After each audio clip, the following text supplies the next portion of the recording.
Bonjour à tous. En ce début d'année 2020, énormément d'événements d'une gravité extrême se sont déroulés ou ont continué de se dérouler depuis la fin 2019.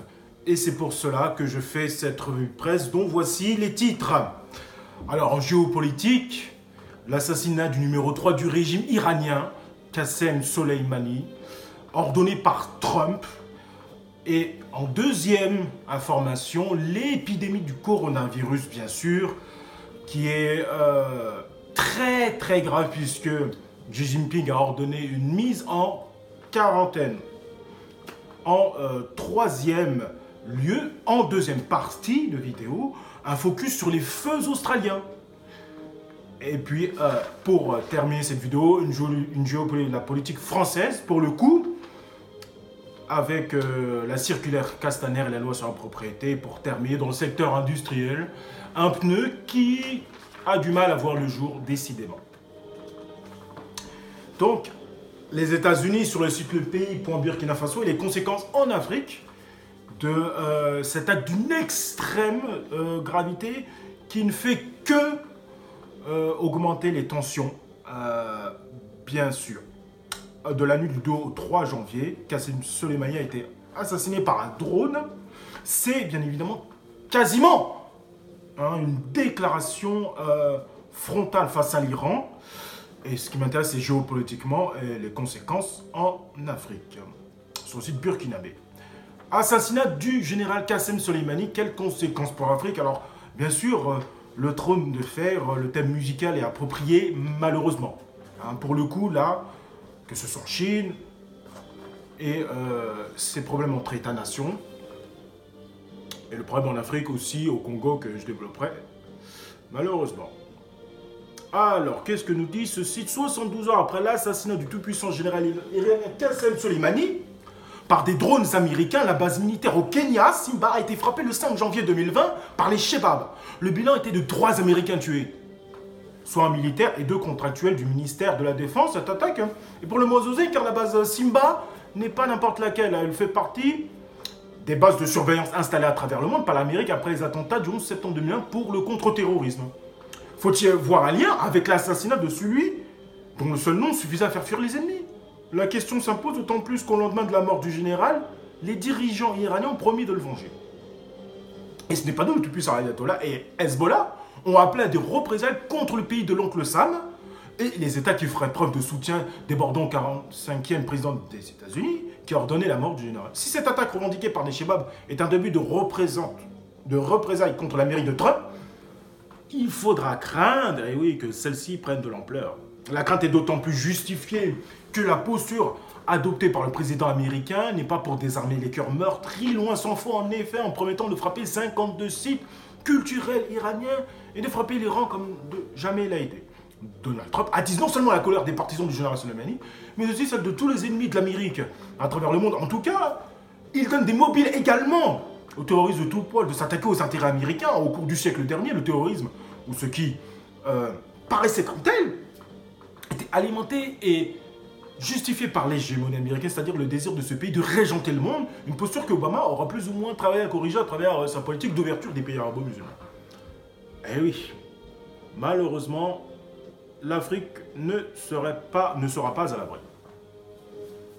Mais depuis l'accession de Donald Trump à la Maison-Blanche, ce vieux concept de l'allié est remis au goût du jour. Et Dieu seul sait s'il nourrit le terrorisme à travers le monde, mais si l'Amérique a les moyens de sa politique, l'on ne peut pas dire autant pour les États faibles en proie au terrorisme. Quelles conséquences, par exemple, la mort du général Qassem aurait-elle sur l'Afrique? La réponse est sans équivoque, l'Afrique ne sera pas à l'abri. Comme le dit l'adage, quand les éléphants se battent, c'est l'herbe qui en pâtit. De toute évidence, il serait naïf de croire que l'on peut s'attaquer aux intérêts américains sans faire de victimes collatérales.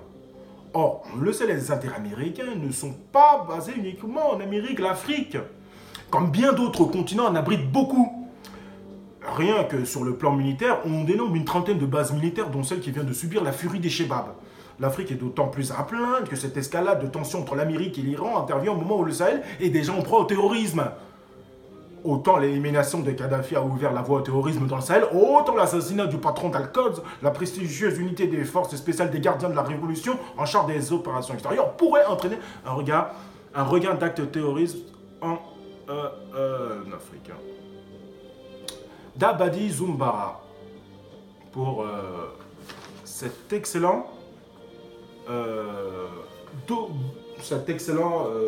article sur les conséquences du général. Donc on a bien vu des Américains tués. On est bien d'accord. Alors, on était plus focalisé sur l'Irak, effectivement. Mais effectivement, il y a eu des Américains morts. Au niveau des représailles iraniennes, on est bien d'accord. Pas forcément en Irak, mais... Je pense que les populations se sont fait un peu manipuler dans cette manœuvre. Et vous verrez que ce soit le coronavirus aussi, effectivement, là, les populations se font aussi manipuler, bien sûr.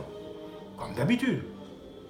Alors, République démocratique du Congo, situation humanitaire critique pour des centaines de personnes suite à des opérations militaires dans le Sud Kivu. Un article du 18 décembre 2019 du Comité international de la Croix-Rouge.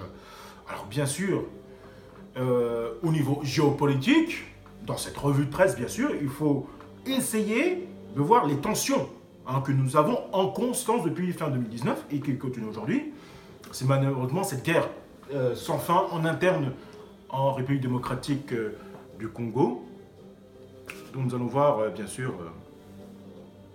ce qu'il se passe et la détresse des populations de certaines régions.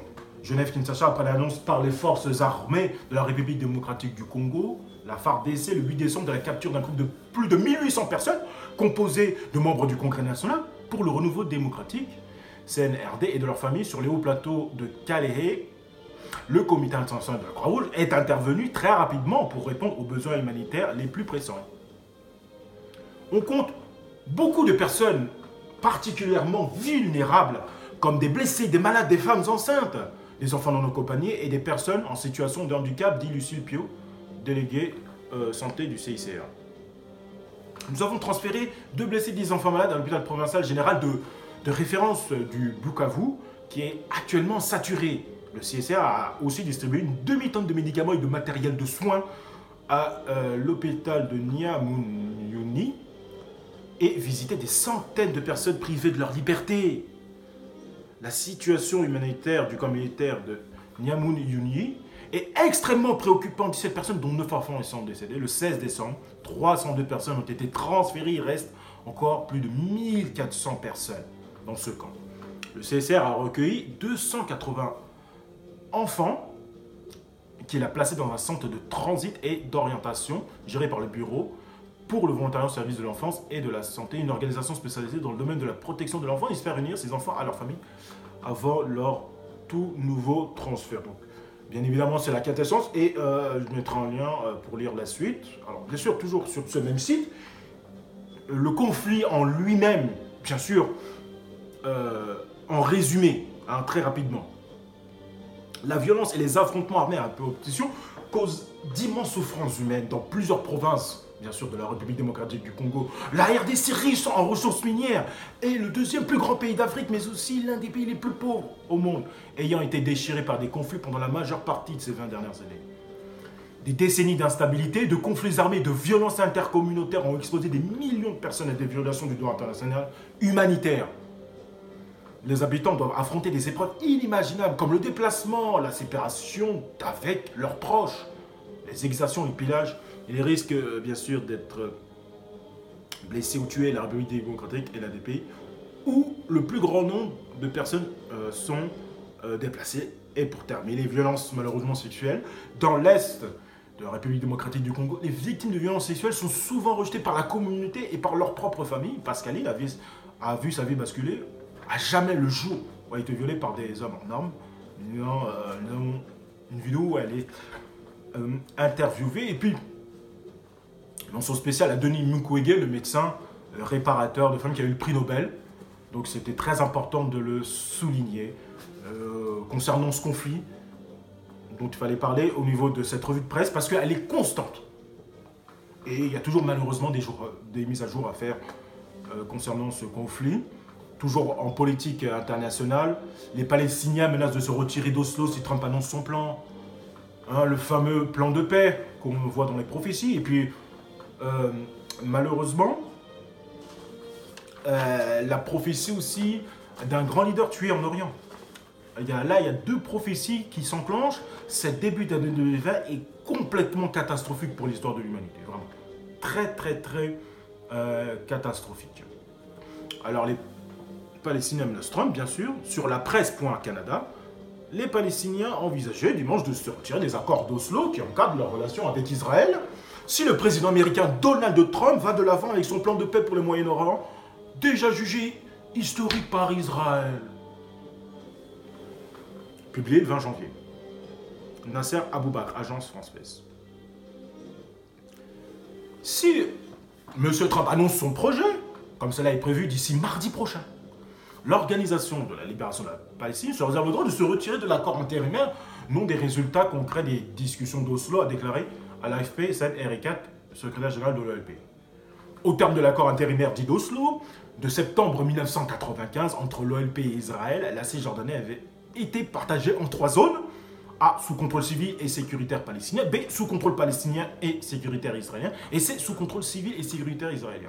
Cet accord intérimaire devait se terminer en 1999, mais a été depuis reconduit tacitement par les deux parties. Or, le plan de Donald Trump va transformer l'occupation temporaire en occupation permanente, a dénoncé M. Erekat.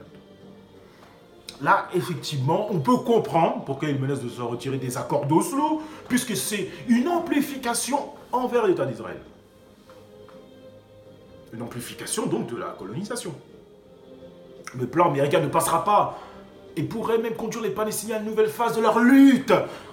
A prévenu, de son côté, Ismaël Haniyeh, chef du mouvement islamiste Hamas, au pouvoir dans la bande de Gaza, enclave palestinienne, séparée de la Cisjordanie.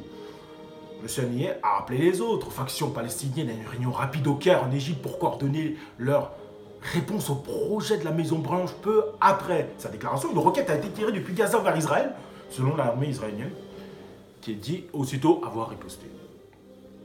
Pas un Palestinien favorable. Bien évidemment, dimanche, le Premier ministre israélien Benjamin Netanyahu Benny Gantz est en route vers Washington, où ils doivent rencontrer, aujourd'hui donc, M. Trump, pour discuter de ce plan, les Palestiniens.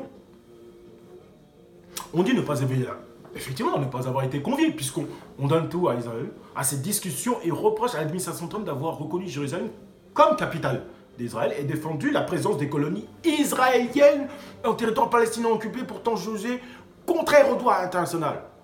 L'assassinat du général Qassem Soleimani, le plan de paix contraire au droit international pour les États-Unis, qui continue son raisonnement empirique qui est finalement malfaisant. L'inauguration de l'ambassade des États-Unis à Israël a eu lieu le 14 mai 2018. La colonisation par Israël de la Cisjordanie occupée et de Jérusalem-Est annexée s'est poursuivie sous les gouvernements israéliens depuis 1967. Quand on parle d'occupation, ça nous fait aussi penser à la France occupée, etc. Ça n'augure rien de bon, malheureusement. Elle s'est accélérée depuis l'arrivée de Donald Trump à la Maison-Blanche, allié clé de M. Netanyahou, qu'il a qualifié de meilleur ami qu'Israël n'ait jamais eu. On voit bien, d'un côté, la politique d'Obama d'apaiser les tensions et d'ouverture envers le monde arabo-musulman. Mais Trump, c'est une autre politique. C'est plus en faveur, bien sûr, d'Israël. Depuis 3 ans, je parle avec le président Trump et son équipe de nos besoins en matière de sécurité. Je pars à Washington avec l'espoir que nous pourrons faire l'histoire, a déclaré dimanche M. Netanyahou. L'histoire de son peuple, pas celle du global espèce. Enfin, du bien-être de l'humanité et de tous. C'est très très très compliqué, parce qu'ils ont leur projet. Alors, bien sûr, il y a plein de vidéos sur YouTube qui parlent de leur projet, qu'on appelle sionisme. Et peut-être, je vais en parler, mais c'est quand même un sujet complexe, dont il y a beaucoup de ramifications. Pourquoi pas en parler humblement, simplement. C'est ce que nous verrons peut-être par la suite. Une telle opportunité ne se présente qu'une seule fois dans l'histoire et il nous interdit de manquer à JT Après-midi qui sera accompagné à Washington des dirigeants des colonies juives en Cisjordanie. Selon les Palestiniens, le plan américain comprend l'annexion par Israël de la vallée du Jourdain, vaste zone stratégique de la Cisjordanie, des colonies en territoire palestinien ainsi que la reconnaissance officielle de Jérusalem comme seule capitale d'Israël. L'administration américaine ne trouvera pas un seul Palestinien favorable à cette perspective. A insisté, bien sûr, le ministre palestinien, lapsus révélateur, le ministre palestinien des Affaires étrangères, bien évidemment. Aide de Trump à Bibi. Les États-Unis ont présenté en juin le volet économique de leur plan qui prévoit environ 50 milliards de dollars d'investissements internationaux dans des territoires palestiniens et pays arabes voisins sur 10 ans. Mais les détails concrets de ce projet restent l'objet de spéculation. On ne sait pas. Monsieur Gantz a confirmé ce week-end avoir pris connaissance des détails du plan américain.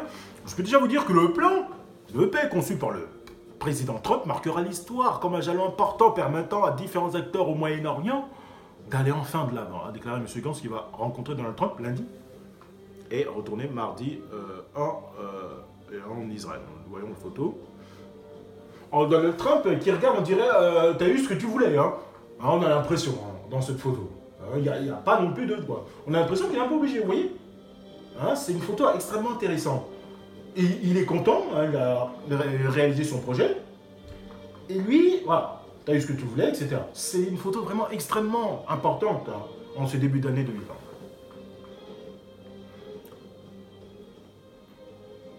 C'est une photo qui a eu lieu en 25 mars 2019. Un détail qui n'a pas échappé à la presse israélienne, car un comité parlementaire commencera à discuter mardi de la demande d'immunité de M.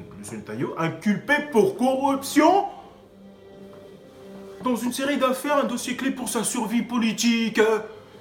Ceci n'est pas un plan de Trump, mais un complot Bibi Trump, notait le commentaire politique Ben Dror Yemini dans le quotidien Yediot Aharonot en référence au surnom de M. Netanyahu Bibi. Il s'agit d'un nouveau stratagème pour permettre à Netanyahu d'échapper à la pression médiatique liée aux audiences du comité parlementaire. Dans ce contexte, certains analystes s'interrogent sur le soutien international, notamment européen, à cette initiative américaine. Donc voilà pour le plan international, le contexte international extrêmement dangereux en Afrique, au Moyen-Orient notamment, et là en Asie. C'est pas de la géopolitique puisque le coronavirus n'en a que faire des frontières, bien sûr. C'est bien évidemment la seconde information extrêmement majeure de cette revue de presse de ce début d'année, bien sûr, puisque le coronavirus qui touche la Chine en première mondialité à Wuhan. Alors, bien sûr, j'essaye de comprendre humblement ce que c'est qu'un coronavirus, comme vous savez, sur cette chaîne. Voilà. Qu'est-ce que c'est dans un premier temps? Avant, d'aller dans le contexte chinois à Wuhan, donc on sait que maintenant nous avons un laboratoire de niveau P4 qui étudie les virus, etc. Je vais venir juste après. Parce que là, il y a quand même des questions à se poser sur le site Le Figaro. Coronavirus, mais en fait, c'est quoi? Le SRAS, le syndrome respiratoire aigu sévère. Pas essayer de comprendre cette épidémie. Je vous le dis, à l'époque du SRAS, en 2003-2002, il n'y a pas eu de confinement et de quarantaine. Il faut essayer de comprendre. Humblement, et avoir une réflexion, l'épidémie actuelle de 2019, nCoV, rappelle le souvenir du syndrome respiratoire aigu sévère dû à un autre coronavirus qui avait fait plusieurs centaines de morts en 2002 et 2003. Comme un signe des temps, la première épidémie mondiale du XXIe siècle ne s'est pas fait connaître par une appellation organique peste ou choléra, mais par un acronyme menaçant, le SRAS, un nom comme un sifflement ophidien qui s'était répandu via les canaux de l'Internet naissant au début des années 2000. Depuis qu'un autre coronavirus, 2019 nCoV, a clos en décembre dernier dans la ville chinoise de Wuhan, on ne cesse de rappeler ce syndrome qui a enflammé l'année 2003 et mis à l'épreuve les capacités de réponse des autorités sanitaires mondiales.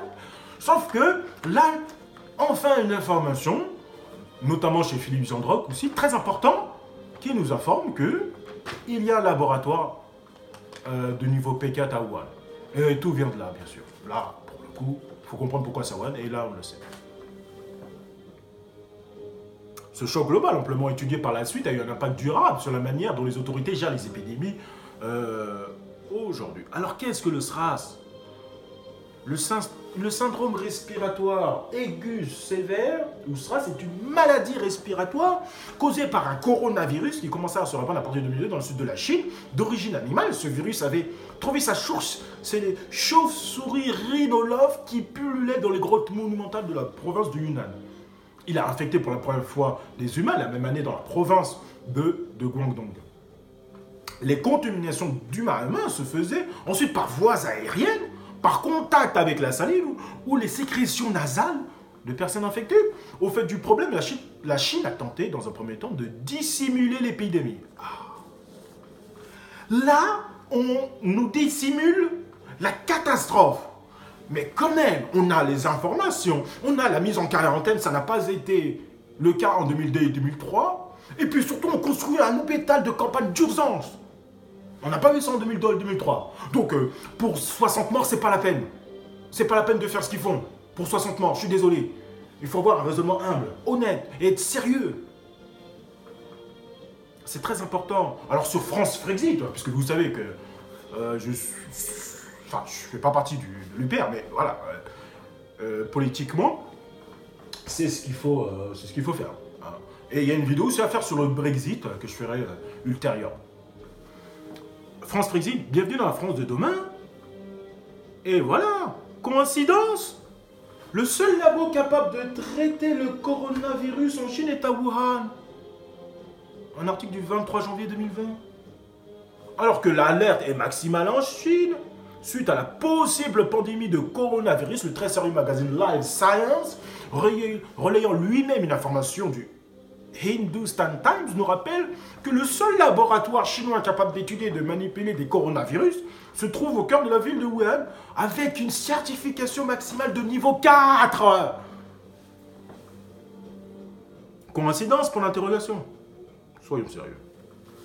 Situé dans un bâtiment dit hyper protégé pour éviter toute fuite de virus, ce labo de biosécurité a justement pour mission d'étudier parmi d'autres éléments pathogènes potentiellement pandémiques les coronavirus potentiellement mortels pour l'homme et de les manipuler si nécessaire à des fins scientifiques comme il se doit.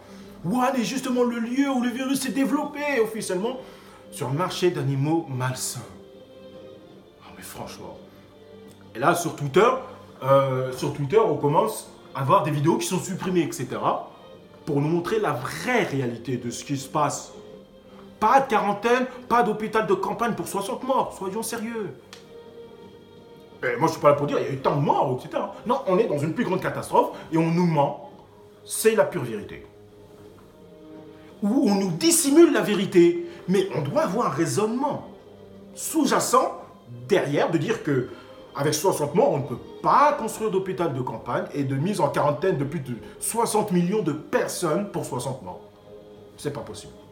Statistiquement, la coïncidence pour qu'un tel événement se produise pile à un tel endroit sans relation de cause à effet doit être epsilon, proche de 1 chance sur l'infini. Dès lors, les hypothèses vont bon train. Le virus potentiellement génétiquement modifié en labo, s'est-il transmis à un chercheur puis aux habitants de la ville? Un rongeur, un serpent ou une chauve-souris a-t-il pu s'introduire dans les locaux sous-pressurisés et rentrer en contact avec l'un de ces pathogènes étudiés dans ce laboratoire chinois avant de contaminer la chaîne alimentaire? Plus inquiétant encore, des services spécialisés étrangers ont-ils pu utiliser la proximité immédiate d'un tel labo P4 pour diffuser sur un marché surfréquenté de Wuhan, 11 millions d'habitants au centre de la Chine, effervescente au cœur de l'Asie? Poumon économique mondial, une souche mortelle d'un coronavirus modifié génétiquement, et ainsi faire ainsi accroire que le gouvernement chinois aurait lourdement fauté en ne contrôlant pas sa recherche, en ne s'assurant pas une sécurité suffisante à ses administrés au-delà du monde entier. Donc là, c'est une vidéo très émouvante d'un médecin qui pleure parce qu'il est débordé. C'est pas 60 morts, c'est pas possible. Une souche mutante capable de faire des gros dégâts en peu de temps, mais dont les manipulateurs de l'ombre disposeraient d'un antidote secret ou d'un processus de traitement adéquat qu'ils pourraient diffuser et mettre en place le moment venu, à un stade de développement jugé opportun pour enrayer la pandémie et sauver ainsi l'humanité. Nous, sans avoir au préalable promotionné la mise en place de nouveaux standards et règlements mondiaux. De quoi leur porter un coup sévère à l'industrie chinoise en pleine guerre économique, alors même que l'empire du milieu s'apprête à prendre le pouvoir économique et potentiellement financier mondial. Du gagnant-gagnant pour les perpétrateurs de l'ombre dans cette hypothèse pas forcément improbable que la version officielle. L'ex-président de la République française et chef des armées, François Mitterrand, juste avant de mourir, et comme un avertissement rappelé que certains États étaient lancés dans une guerre invisible, même une guerre à mort. Mais comme toujours, à chacun et chacune de se forger sa propre opinion. C'est ce que je fais humblement. Je vous diffuse mes informations et mon opinion humblement, simplement. N'hésitez pas à mettre en commentaire vos avis. Bien évidemment. Mais cette fois, évitez les lieux surfréquentés car cette affaire pourrait être sérieuse et l'OMS se fait désirer pour prendre des mesures d'endiguement par simple principe de précaution. Donc, là, nous voyons de la fumée au niveau des rues. On met de la fumée pour endiguer la propagation. Mais, bien sûr, pour terminer cette première partie, nuage 1962 WordPress, alors bien évidemment, on nous mange, je vous l'ai dit, et c'est plus important que le SRAS de 2002-2003. Comme je vous ai dit, c'est une quarantaine qui bloque des millions de personnes. En Mongolie, ça vient de tomber, on a bloqué en Mongolie, et puis il y a un comté en Chine, le Guangdong il me semble, où il y a plus de 100 000 personnes qui doivent mettre un masque, tout en train de tomber, c'est pas le SRAS de 2002-2003 là. Faut être sérieux à un moment donné. Moi c'est pour ça que je suis là. Pour éveiller les gens, leur faire comprendre que c'est pas quelque chose qui n'est pas très important, ou peut-être qu'on veut vous faire croire avec le nombre de morts. On ne veut pas vous inquiéter, on ne veut pas inquiéter les populations. Alors, c'est une urgence avec cet hôpital de campagne, et ce n'est pas sans rappeler l'historique des quarantaines, notamment celle de la peste bubonique en Europe. Le savez-vous? L'origine de la quarantaine a été mise en place lors de la peste qui a fait des grands ravages au XVe siècle, alors que les gens mouraient. Il a fallu chercher un moyen pour ne pas propager l'épidémie. Aujourd'hui, la quarantaine est toujours une solution, mais beaucoup plus humaine enfin, espérons. La quarantaine, quelle est à l'origine de la quarantaine? Est-elle efficace? Par Tanguy, certaines maladies contagieuses nécessitent une mise en quarantaine pour éviter l'épidémie. Petit historique de ce terme. L'origine de la quarantaine remonte au XIVe siècle. À cette époque, la peste se propage en Europe et fait des millions de morts. Les populations, les médecins ne savent pas comment réagir face à ce mal extrêmement contagieux que l'on ne peut guérir. Les habitants des villes en découvrent les terribles effets, une fièvre intense, d'épouvantables douleurs dans tout le corps, des vomissements, des gros boutons et pour finir une mort certaine puisqu'il n'existe pas de remède. Pour empêcher la propagation, on marque d'une croix les maisons des pestiférés afin que personne n'y entre et on enterre les victimes dans des fosses communes. Cependant, rien ne semble arrêter cette maladie qui revient tous les 10 ans, souvent dans les ports. C'est en 1377 que la République de Raguse impose par une loi un isolement de 40 jours aux navires qui viennent des villes pestiférées. La misère est cruelle. On laisse mourir les malades dans les bateaux, mais elle se révèle efficace. Effectivement, un isolement de 40 jours, d'où le terme. Merci, quarantaine. Ainsi, cette loi est généralisée à tous les ports d'Europe à la fin. Au fil du XVe siècle, cette technique est réutilisée à grande échelle en 1720, lorsque le fléau de Dieu s'abat sur le sud de la France.